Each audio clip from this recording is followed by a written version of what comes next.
Sensation and റെസ്പോൺസിന്റെ അടുത്ത ആക്ടിവിറ്റിയിലേക്ക് നമ്മൾ കടക്കുകയാണ്. ഇന്നത്തെ ആക്ടിവിറ്റി നമുക്ക് നോക്കാം. നെർവ്സിനെ പറ്റിയാണ് നമ്മൾ ഡിസ്കസ് ചെയ്യാനായിട്ട് പോകുന്നത്. നെർവ്സിനെ പറ്റി അസോസിയേഷൻ ഓഫ് ന്യൂറോൺസ് ആണ് നെർവ് എന്ന് നമ്മൾ കഴിഞ്ഞ ക്ലാസ്സിൽ പഠിച്ചു. അപ്പൊ നമ്മുടെ നെർവ് സെല്ലുകൾ അസോസിയേറ്റ് ചെയ്ത് വരുമ്പോഴാണ് നെർവ്സ് ഫോം ചെയ്യുന്നത്. നെർവ് സെല്ലുകളുടെ അസോസിയേഷൻ ആണ് നെർവ്സ് എന്ന് നമ്മൾ വിളിക്കുന്നത്. നെർവ്സ് ന്യൂറോണുകളെല്ലാം കൂടെ അസോസിയേറ്റ് ചെയ്തൊരു അലോങ് ത്രെഡ് പോലെ കാണപ്പെടുമ്പോൾ നമ്മൾ തന്നെ വിളിക്കുന്ന പേരാണ് നെർവ്. അപ്പൊ ഈ നെർവ് സെല്ലിന്റെ ഫംഗ്ഷൻ കണ്ടക്ഷൻ ഓഫ് ഇമ്പൾസ് ആണെന്നും ആ ഇമ്പൾസ് എങ്ങനെയാണ് ഫോം ചെയ്യുന്നതെന്നും ഇമ്പൾസ് എങ്ങനെയാണ് നെർവിലൂടെ കണ്ടക്ട് ചെയ്യുന്നതെന്നും നമ്മൾ കഴിഞ്ഞ ക്ലാസ്സിൽ പഠിച്ചായിരുന്നു. അപ്പൊ ഇന്ന് ഇമ്പൾസുകളെ കണ്ടക്ട് ചെയ്യുന്ന നെർവുകളുടെ ക്ലാസിഫിക്കേഷൻ ആണ് നമ്മളിന്ന് ഡിസ്കസ് ചെയ്യാനായിട്ട് പോകുന്നത്. അപ്പോൾ നെർവ്സിന്റെ ക്ലാസിഫിക്കേഷൻ ആദ്യമായിട്ട് നമ്മൾ പറയാൻ പോകുന്നത് നെർവ്സിന്റെ ക്ലാസിഫിക്കേഷനിലെ ആദ്യത്തെ ആള് പറഞ്ഞാൽ സെൻസറി നെർവുകളാണ്. സെൻസറി നെർവ്, സെൻസറി മീൻസ് എന്താ? സെൻസ് ഓർഗൻസ് നമ്മൾ പഠിച്ചിട്ടുണ്ടാവും. സെൻസ് ഓർഗൻസ്, സെൻസ് ചെയ്യുക വെച്ചാൽ നമ്മൾ ഐഡന്റിഫൈ ചെയ്യുക എന്നാണ് അർത്ഥം, അല്ലെ? തിരിച്ചറിയുക.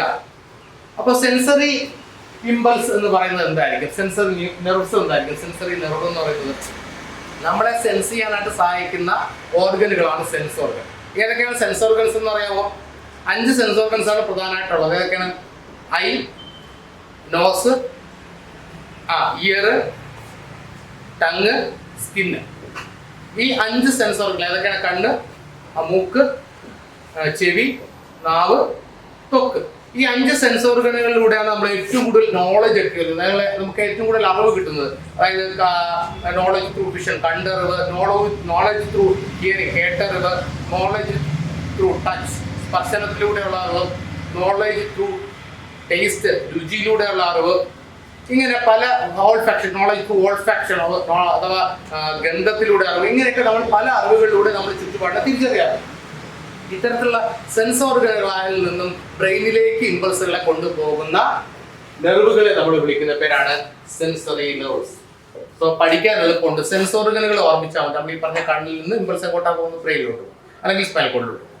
ഇയറിൽ നിന്ന് ഇമ്പൾസ് ബ്രെയിനിലോട്ട് പോകും, അല്ലെങ്കിൽ സ്പൈനൽ കോഡിലോട്ട് പോകും. ഇത്തരത്തിൽ സെൻസ് ഓർഗനുകളിൽ നിന്ന്, അതായത് ബോഡിയുടെ വിവിധ പാർട്ടുകളിൽ സെൻസ് ഓർഗനുകളുണ്ട്. അതുകൊണ്ട് നമുക്ക് ഇങ്ങനെ പറയാം, sensory nerves are the nerves which carry impulses from various parts of body to brain or spinal cord.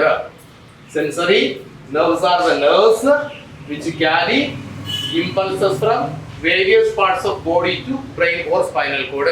ശരീരത്തിന്റെ വിവിധ ഭാഗങ്ങളിൽ നിന്നും ഇമ്പൾസുകളെ അഥവാ ആവേഗങ്ങളെ തലച്ചോറിലേക്കോ സ്പൈനൽ കോഡിലേക്കോ, തലച്ചോറിലേക്കോ സുഷുമ്നയിലേക്കോ കൊണ്ടുപോകുന്ന നെർവുകളെ നമ്മൾ വിളിക്കുന്ന പേരാണ് സെൻസറി നെർവ്. അപ്പൊ നമ്മുടെ ഒരു വിഷൻ എന്ന് പറയുന്നത്, വിഷന് കാരണമായിട്ടുള്ള ലൈറ്റിനെ കൊണ്ടുപോകുന്ന നെർവ് അപ്പൊ ഏതായിരിക്കും?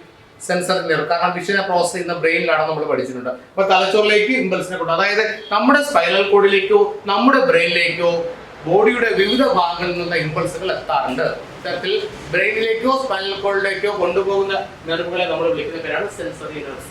നമ്മളിപ്പോ വീട്ടിൽ നിന്ന് സ്കൂളിലേക്ക് പോകുമ്പോൾ നമ്മൾ പറയും നമ്മൾ അങ്ങോട്ട് പോവുകയാണ്, സ്കൂളിലേക്ക് പോകുന്ന വഴി എന്ന് പറയും, അല്ലെ? സ്കൂളിലേക്ക് പോകുന്ന വഴി. അപ്പൊ ആ വഴി നമ്മൾ പോയാൽ സ്കൂളിലേക്ക് എത്തിച്ചേരും എന്ന് പറയുന്നത് പോലെ സെൻസറി ന്യൂറോൺസ് എന്ന് പറയുന്നത്, സെൻസറി നെർവ്സ് എന്ന് പറയുന്നത് ഇമ്പൾസുകളെ നമ്മുടെ ബോഡിയുടെ വിവിധ പാർട്ടുകളിൽ നിന്ന് ബ്രെയിനിലേക്കോ സ്പൈനൽ കോഡിലേക്കോ കൊണ്ടുപോകും. അങ്ങോട്ട് കൊണ്ടുപോകും. ഇങ്ങോട്ട് കൊണ്ടുവരുന്നതല്ല, അങ്ങോട്ട് കൊണ്ടുപോകുന്നതാണ് സെൻസറി ഇമ്പൾസ് എന്ന് പറയുന്നത്. അപ്പൊ മോട്ടോർ ഇമ്പൾസ് എന്തായിരിക്കും? നമ്മൾ സ്കൂളിലേക്ക് പോവുക മാത്രമല്ല ചെയ്യുക, സ്കൂളിൽ പോയിട്ട് വീട്ടിലേക്ക് തിരിച്ചു വരാറുണ്ട്. തിരിച്ചു വരുമ്പോൾ നമ്മളോട് ചോദിക്കുമ്പോൾ നമ്മൾ പറയുന്നത് വീട്ടിലേക്ക് പോകുന്ന വഴി ഇതാണ്. ആ വഴി പോയാൽ നമ്മൾ വീട്ടിലേക്കാണ് എത്തുന്നത്, സ്കൂളിലേക്കല്ല എത്തുക, അല്ലേ? അപ്പൊ 2 വഴി ഒന്നാകാം, അല്ലായിരിക്കാം. അതല്ല ഇവിടെ ചർച്ച ചെയ്യുന്നത്. നിങ്ങൾക്ക് മനസ്സിലാവാൻ ഞാനൊരു എക്സാമ്പിൾ പറഞ്ഞതാണ്. മോട്ടോർ നെർവ് എന്ന് പറയുന്നത് എന്തായിരിക്കാം? ബ്രെയിനും സ്പൈനൽ കോഡും ചിലപ്പോൾ പ്രോസസ് ചെയ്യാറുണ്ട്. ഇപ്പൊ നമ്മൾ ഭക്ഷണം കഴിക്കുന്ന സമയത്ത് നമ്മൾ പറയാറുണ്ട് ഭക്ഷണത്തിന് ഉപ്പ് കൂടുതലാണ്. ഉപ്പ് കൂടുതലാണെന്ന് നമ്മൾ എങ്ങനെ അറിഞ്ഞു? നമ്മുടെ ഫുഡിനെ നമ്മൾ കഴിച്ച സമയത്ത് നമ്മൾ എന്ത് ചെയ്തു? ഭക്ഷണത്തിൽ ഉപ്പ് കൂടുതലാണെന്ന് അറിയാൻ സഹായിക്കാനാണ് സെൻസ് ഓർഗൻസ്. നാവിലുണ്ടായിരുന്ന നെർവുകൾ ഇമ്പൾസുകളെ നേരെ ബ്രെയിനിലേക്ക് കൊണ്ടുപോയി ബ്രെയിൻ അതിനെ പ്രോസസ് ചെയ്തിട്ട് നമ്മളോട് പറഞ്ഞു. അതായത് സെൻസറി ഇമ്പൾസ് വഴി സാൾട്ടി ആയിട്ടുള്ള ഫുഡിന്റെ ഇമ്പൾസ് നമ്മൾ എന്ത് ചെയ്തു? ബ്രെയിനിലെ പ്രോസസിങ് ഏരിയകളിൽ എത്തിച്ചു, അതിന്റെ പ്രോസസ് ചെയ്യുന്ന സ്ഥലത്ത് എത്തിച്ചു, തലച്ചോറിന്റെ അതിനെ സ്വാംശീകരിക്കുന്ന ഭാഗത്തേക്ക് എത്തിച്ചു. അവിടെ വെച്ച് നമ്മൾ തിരിച്ചറിഞ്ഞു ഭക്ഷണത്തിന് ഉപ്പ് കൂടുതലാണ്. അപ്പൊ നമ്മൾ എന്ത് ചെയ്തു? ആ ഭക്ഷണം എന്ത് ചെയ്തു, അതിനോട് നമ്മൾ റെസ്പോണ്ട് ചെയ്തു, എന്തെങ്കിലും തരത്തിൽ നമ്മൾ എന്ത് ചെയ്തു, അതിനോട് പ്രതികരിച്ചു. രണ്ടാമതുണ്ടായ പ്രതികരണം ഉണ്ടാകണമെങ്കിൽ ബ്രെയിനിൽ നിന്നോ സ്പൈനൽ കോഡിൽ നിന്നോ ഇമ്പൾസ് നമ്മുടെ കയ്യിലേക്കോ അല്ലെങ്കിൽ നാഗിലേക്കോ ഒക്കെ തിരിച്ചു വരണം. ഇത്തരത്തില് ബ്രെയിനിൽ നിന്നോ സ്പൈനൽ കോഡിൽ നിന്നോ ഇമ്പൾസുകളെ ബോഡിയുടെ വിവിധ പാർട്ടിലേക്ക് എത്തിക്കുന്ന നെർവുകളെ നമ്മൾ വിളിക്കുന്ന പേരാണ് മോട്ടോർ നെർവ്. എക്സാമ്പിൾ പറയുകയാണെങ്കിൽ, ഒരു കൊതുക് നമ്മുടെ ചെവിയുടെ സമീപത്തിരുന്ന് മൂടുകയാണ് എന്ന് കരുതുക. ഈ സമയത്ത് മൊസ്കിറ്റോയുടെ ബോഡിയിൽ നിന്നുണ്ടാകുന്ന സൗണ്ട് എന്ന് പറയുന്ന സ്റ്റിമുലസിനെ ഇയർ എന്ന നമ്മുടെ സെൻസ് ഓർഗൻ സ്വീകരിച്ചു. അതായത് വേരിയസ് പാർട്സ് ഓഫ് ദ ബോഡിയിൽ നമുക്ക് ആരെ പറയാം, ഇയറിനെ പറയാം. ഇയറിലുണ്ടായ ഈ ഇമ്പൾസ് ഇയറിൽ നിന്ന് പ്രോസസ് ചെയ്ത് നെർവ് വഴി നേരെ ബ്രെയിനിലേക്കോ സ്പൈനൽ കോഡിലേക്കോ പോയി. അതായത് നമ്മുടെ തലച്ചോറിലേക്ക് നമ്മൾ സൗണ്ടിനെ എത്തിച്ചു. അപ്പൊ നമ്മൾ മനസ്സിലാക്കുന്നു നമ്മുടെ ചെവിയുടെ സമീപം ഒരു കൊതുകിരുന്ന് മൂളുന്നുണ്ട് എന്ന് നമ്മൾ മനസ്സിലാക്കി. അപ്പൊ അതിന് സഹായിച്ച ഓർഗൻ ആരാണ്? സെൻസറി നെർവാണ്. സെൻസറി നെർവാണ് ഈ ഇമ്പൾസിനെ ബ്രെയിനിൽ എത്തിച്ചത്. ഇനി അടുത്ത് നമ്മൾ ചെയ്യാൻ പോകുന്നത്, ഈ സൗണ്ട് ശ്രമിക്കുന്ന നമ്മള് നമ്മുടെ കൈ കൊണ്ടുവന്ന് ചെവിയുടെ സമീപത്തേക്ക് കൊണ്ടുവരുന്നു. അപ്പോൾ ബ്രെയിനിന്റെ നിർദ്ദേശപ്രകാരം ബ്രെയിനിൽ നിന്നോ സ്പൈനൽ കോഡിൽ നിന്നുള്ള ഇമ്പൾസ് നമ്മുടെ കയ്യിലേക്ക് എത്തി. കയ്യിലേക്ക് എത്താൻ കാരണമായ നെർവിനെ നമ്മൾ വിളിക്കുന്ന പേര് മോട്ടോർ നെർവ്. അപ്പൊ ഒന്നുകൂടി, സെൻസറി നെർവ് ഇമ്പൾസിനെ ക്യാരി ചെയ്ത് ബ്രെയിനിലേക്കോ സ്പൈനൽ കോഡിലേക്കോ കൊണ്ടുപോയപ്പോൾ മോട്ടോർ നെർവ് ബ്രെയിനിൽ നിന്നോ സ്പൈനൽ കോഡിൽ നിന്നോ തിരിച്ച് ബ്രെയിനിൽ നിന്നോ സ്പൈനൽ കോഡിൽ നിന്നോ ഉള്ള തിരിച്ചുള്ള ഇമ്പൾസ് പ്രോസസ് ചെയ്ത് വരുന്ന ഇമ്പൾസിനെ തിരിച്ച് ബോഡി പാർട്ടിലേക്ക് കൊണ്ടുവന്നു. അപ്പൊ രണ്ട് ഓർമ്മിക്കാനപ്പോൾ എന്താണ് ഇതിന് ഓപ്പോസിറ്റ് ആക്ടാണ്. സെൻസറി ന്യൂറോൺ ബ്രെയിനിലേക്കോ സ്പൈനൽ കോഡിലേക്കോ കൊണ്ടുപോകുമ്പോൾ നെർവ് ബ്രെയിനിലേക്കോ സ്പൈനൽ കോഡിലേക്കോ ഇമ്പൾസിനെ കൊണ്ടുപോകുമ്പോൾ മോട്ടോർ നെർവ് എന്ത് ചെയ്യുന്നുണ്ടോ, ബ്രെയിനിൽ നിന്നും സ്പൈനൽ കോഡിൽ നിന്നും വേരിയസ് പാർട്സ് ഓഫ് ബോഡിയിലേക്ക് കൊണ്ടുവരുന്ന നെർവിനെ വിളിക്കുന്ന ഒരു മോട്ടോർ നെർവ്. അപ്പൊ മൂന്നാമത്തത് മിക്സഡ് ആണ്. മിക്സഡ് എന്ന് പറഞ്ഞാൽ എന്തായിരിക്കും? Either sensory or motor in action. The nerves which can carry either sensory impulses or motor impulses. എന്ന് പറഞ്ഞാൽ എന്താ, നമ്മൾ പറയില്ലേ പെട്രോളിൽ ഓടും ഡീസലിൽ ഓടുന്നു, അതേപോലത്തെ തന്നെ എന്താണ് അപ്പൊ നമ്മളൊരു ഇപ്പൊ പറഞ്ഞതാണ്. അപ്പൊ സെൻസറി ആണ് മോട്ടോർ ആണ് എന്ന് പറഞ്ഞാൽ എന്താ, നമ്മുടെ മിക്സഡ് ന്യൂറോണോട് പറയാണ് സെൻസറി ഇമ്പൾസിനെ കൊണ്ടുപോകുമോ എന്ന് ചോദിച്ചാൽ നമ്മുടെ മിക്സഡ് ന്യൂറോൺ പറയും എന്താ കൊണ്ടുപോകാന്ന് പറയും അല്ലേ. സെൻസറി ന്യൂറോണിനെ സെൻസറി ഇമ്പൾസിനെ കൊണ്ടുപോകാൻ ആർക്ക് പറ്റും? മിക്സഡ് ന്യൂറോണിന് പറ്റും. അപ്പൊ നമ്മൾ ചോദിക്കുന്നത് മോട്ടോർ ന്യൂറോണും കൂടെ കൊണ്ടുപോകുമെന്ന് വെച്ചാൽ മിക്സഡ് ന്യൂറോൺ പറയും എന്താണ്, മോട്ടോർ ന്യൂറോണിനെ കൊണ്ടുപോകും എന്ന് പറഞ്ഞാൽ എന്താ, ചില സെൻസറി ന്യൂറോണിനെയും മോട്ടോർ ന്യൂറോണിനെയും കണക്ട് ചെയ്ത ചില നെർവുകൾ നമ്മുടെ ബോഡിക്കകത്തുണ്ട്. ഇവരെ തമ്മിൽ കണക്ട് ചെയ്യുന്ന നെർവുകൾ, അതായത് സെൻസറി ആയിട്ടുള്ള നെർവിനെയും മോട്ടോർ ആയിട്ടുള്ള നെർവിനെയും കണക്ട് ചെയ്യുന്ന നെർവുകളെ ഉണ്ട്. ഇത്തരത്തിലുള്ള നെർവുകളെ മിക്സഡ് നെർവ്സ് എന്ന് വിളിക്കും. ഈ മിക്സഡ് നെർവിന്റെ പ്രത്യേകത അവർക്ക് സെൻസറി ന്യൂറോണിക് ഇമ്പൾസിനെയും മോട്ടോർ ഇമ്പൾസിനെയും ക്യാരി ചെയ്യാനുള്ള കഴിവുണ്ട്. ഈ സെൻസറി ഇമ്പൾസിനെ നമ്മൾ മലയാളത്തിൽ പറയുന്ന പേര് സംവേദ ആവേഗങ്ങൾ എന്നാണ്. സംവേദ ആവേഗങ്ങൾ, സെൻസറി ഇമ്പൾസിന്റെ മലയാളം പേര് സംവേദ ആവേഗങ്ങൾ എന്നാണ്. അപ്പൊ സംവേദ ആവേഗങ്ങൾ എന്ന് പറഞ്ഞാല് സംവേദ ആവേഗങ്ങളെ ശരീരത്തിന്റെ വിവിധ ഭാഗത്തു നിന്നും തലച്ചോറിലേക്കോ സ്പൈനൽ കോഡിലോ സുഷുമ്നയിലേക്കോ കൊണ്ടുപോകാൻ കഴിവുള്ള നാഡികളെ നമ്മൾ വിളിക്കുന്ന പേരാണ് സംവേദ നാഡികൾ. സംവേദ നാഡികൾ എന്ന് പറഞ്ഞാല് ശരീരത്തിനകത്ത് അഥവാ സെൻസറി ന്യൂറോൺ എന്ന് പറഞ്ഞാൽ ശരീരത്തിന്റെ വിവിധ ഭാഗത്തു നിന്ന് ബ്രെയിനിലേക്കോ സ്പൈനൽ കോഡിലേക്കോ ഇമ്പൾസുകളെ കൊണ്ടുപോകുന്നു. മോട്ടോർ പ്രേരക നാഡികൾ. മോട്ടോർ നാഡിയുടെ മലയാളം പേര് പ്രേരക നാഡികൾ എന്നാണ്. പ്രേരക നാഡികൾ എന്ത് ചെയ്യും? തലച്ചോറിൽ നിന്നോ സ്പൈനൽ കോഡിൽ നിന്നോ ഉള്ള നിർദ്ദേശങ്ങളെ ശരീരത്തിന്റെ വിവിധ ഭാഗങ്ങളിലേക്ക് കൊണ്ടുപോകുന്നതിനെ നമ്മൾ വിളിക്കുന്നത് പ്രേരക നാഡികൾ. Motor impulses. ഇത് മലയാളം മീഡിയക്കാരും ഇംഗ്ലീഷ് പേര് അറിഞ്ഞിരിക്കുന്നത് നല്ലതാണ്. കാരണം അടുത്ത പ്ലസ് വണ്ണിലേക്ക് വരുമ്പോൾ ഇവയുടെയൊക്കെ ഇംഗ്ലീഷ് ടേബിൾ നമ്മൾ വ്യക്തമായിട്ട് പഠിച്ചിരിക്കണം. അതുകൊണ്ട് മലയാളം മീഡിയംകാര് ഇതിന്റെയൊക്കെ ഇംഗ്ലീഷ് വാക്കുകൾ വ്യക്തമായിട്ട് അറിഞ്ഞിരിക്കാൻ വേണ്ടിയിട്ടാണ് രണ്ടു കൂടെ നമ്മൾ പറഞ്ഞത്. ഇതിനടുത്ത് മിക്സഡ് എന്ന് പറയുമ്പോൾ മലയാളത്തിൽ നമ്മൾ സമ്മിശ്രം എന്ന് പറയുന്നത് ആ പേരിനകത്തുണ്ട്. സെൻസറിയുമാണ് മോട്ടോറുമാണ്. Either sensory or motor in action. Sensory മോട്ടോറും ആയ ആക്ഷനുകൾ പ്രവർത്തിക്കുന്ന ന്യൂറോണുകളെ നമ്മൾ വിളിക്കുന്ന പേരാണ് മിക്സഡ് ന്യൂറോൺ. അപ്പൊ അത് ഞാൻ നിങ്ങൾക്ക് ബ്ലാങ്ക് ആയിട്ട് എടുക്കാം, നിങ്ങൾക്ക് അത് പൂരിപ്പിക്കാനായിട്ട് പറ്റും. എന്താണ് either sensory or motor in action? Means carry impulses to and from motor brain or spinal, to and from motor and spinal cord. അതായത് brain or spinal cord. ബ്രെയിനിൽ നിന്നും സ്പൈനൽ കോഡിൽ നിന്നും നിർദ്ദേശങ്ങളെ ബോഡി പാർട്സിലേക്ക് കൊണ്ടുവരാം. ബോഡി പാർട്സിലെ നിർദ്ദേശങ്ങളെ ബ്രെയിനിലേക്ക് സ്പൈനൽ കോഡിലേക്ക് കൊണ്ടുപോകുക. അതായത് ഇമ്പൾസുകളെ it can carry both sensory and motor impulses. Mixed neuron means the nerves which are capable of carrying sensory impulse and motor impulse are known as mixed neurons or mixed nerves. Fixed nerve എന്ന് പറഞ്ഞാൽ എന്താണ്? Can carry the nerves which can carry both the sensory and motor impulses. Motor ഇമ്പൾസുകളെയും sensory ഇമ്പൾസുകളെയും കൊണ്ടുപോകാൻ കഴിവുള്ള നെർവുകളെ നമ്മൾ വിളിക്കുന്ന പേരാണ് മിക്സഡ് നെർവുകൾ. അപ്പോൾ നെർവ് എന്ന് പറഞ്ഞ ടോപ്പിക്കിലെ 3 ഭാഗങ്ങൾ ഇതൊക്കെയാണ്. Sensory nerve, motor nerve, mixed nerve. തന്നിരിക്കുന്ന നോട്ട് കൂടി ഒന്ന് റെഫർ ചെയ്യുക. ഇതിൽ നിന്ന് കൃത്യമായ ഒരു ചോദ്യം എക്സാമിന് ഉണ്ടാകുന്നതാണ്. ഇപ്പൊ എത്രയാണ് സെൻസറി നെർവുകളെ പറ്റി പറയാനായിട്ട് ഉള്ള കാര്യം എന്ന് പറയുന്നത്. അപ്പൊ ഇനി നമ്മൾ അടുത്ത ടോപ്പിക്കിലേക്ക് വരികയാണ്. Nervous system.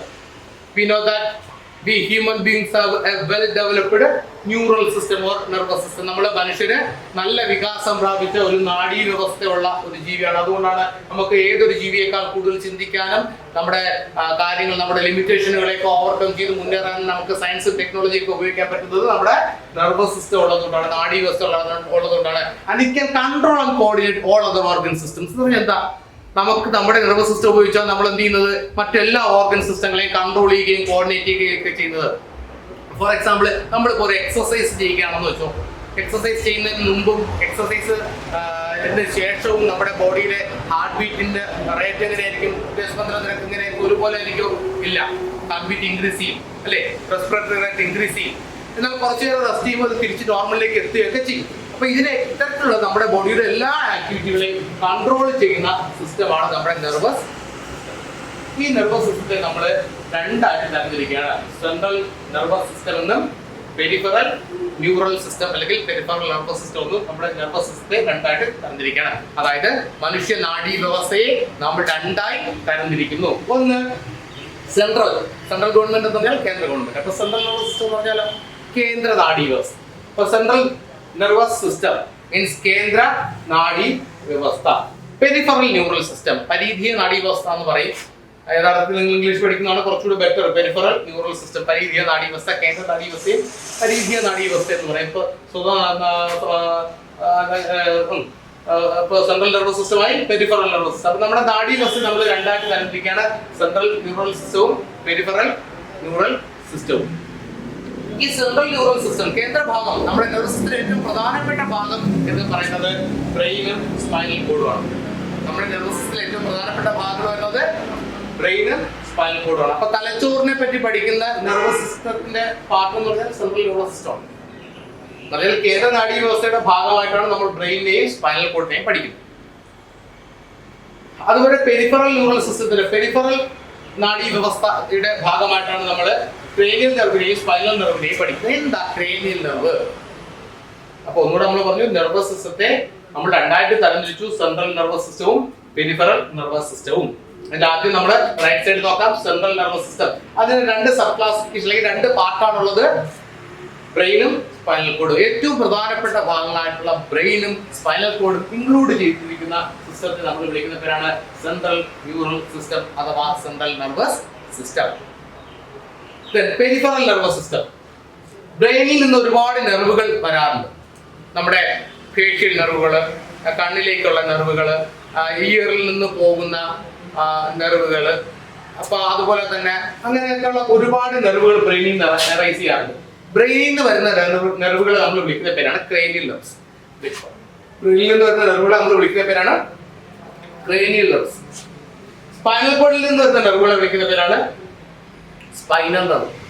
അതായത് നമ്മുടെ സുഷുമ്നാ നാഡിയിൽ നിന്ന് നമ്മുടെ കൈയിലേക്കും കാലിലേക്കും ഒക്കെ എന്ത് ചെയ്തുകൊണ്ട് ഒരുപാട് നെർവുകൾ വരുന്നുണ്ട്. സ്പൈനൽ കോഡിൽ നിന്ന് വരുന്ന നെർവിനെ നമ്മൾ വിളിക്കുന്ന പേരാണ് സ്പൈനൽ നെർവ്സ്. അതുപോലെ തന്നെ ബ്രെയിനിൽ നിന്ന് വരുന്ന നെർവിനെ നമ്മൾ വിളിക്കുന്ന പേരാണ് ക്രേനിയൽ നെർവ്സ്. ഈ ഉൾക്കൊള്ളുന്ന ക്രേനിയൽ നെർവിനെയും സ്പൈനൽ നെർവിനെയും ഉൾക്കൊള്ളുന്ന നെർവസ് സിസ്റ്റത്തെ വിളിക്കുന്ന പേരാണ് പെരിഫറൽ ന്യൂറൽ സിസ്റ്റം.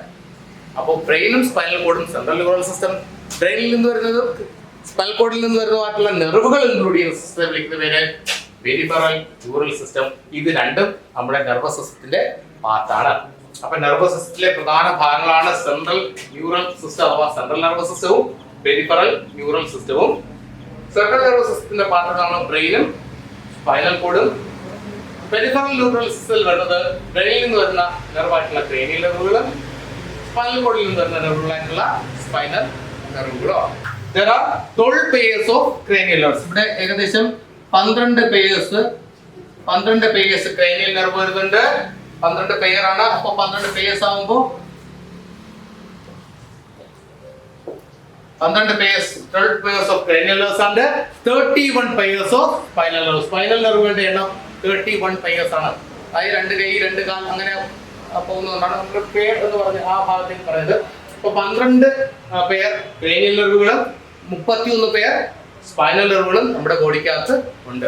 ബ്രെയിനിൽ നിന്ന് വരുന്ന നെർവിനെ വിളിക്കുന്നവരാണ് ക്രേനിയൽ നെർവ്, സ്പൈനൽ കോഡിൽ നിന്ന് വരുന്ന നെർവിനെ വിളിക്കുന്നവരാണ് സ്പൈനൽ നെർവ്. ഇതെല്ലാം കൂടെ ഉൾക്കൊള്ളുന്ന ഒരു നെർവസ് ആണ് നമുക്ക് പഠിക്കാനായിട്ടുള്ളത്. അപ്പോൾ ഇനി അടുത്ത ടോപ്പിക്കിൽ നമ്മുടെ നെർവസ് സിസ്റ്റത്തിന്റെ ഭാഗമായിട്ടുള്ള സെൻട്രൽ ന്യൂറൽ സിസ്റ്റത്തിലെ ബ്രെയിനിനെ പറ്റി വിശദമായിട്ട് പഠിക്കും. അപ്പോൾ അതുവരെയുള്ള കാര്യങ്ങൾ നോട്ടിൽ കുറിച്ചെടുക്കുക, ഫില്ല് ചെയ്യേണ്ട പാർട്ടുകളൊക്കെ ഫില്ല് ചെയ്യുക, നന്നായിട്ട് പഠിച്ച് മനസ്സിലാക്കുക. എന്തെങ്കിലും സംശയം ഉണ്ടെങ്കിൽ ചോദിക്കുക. നന്ദി, നമസ്കാരം.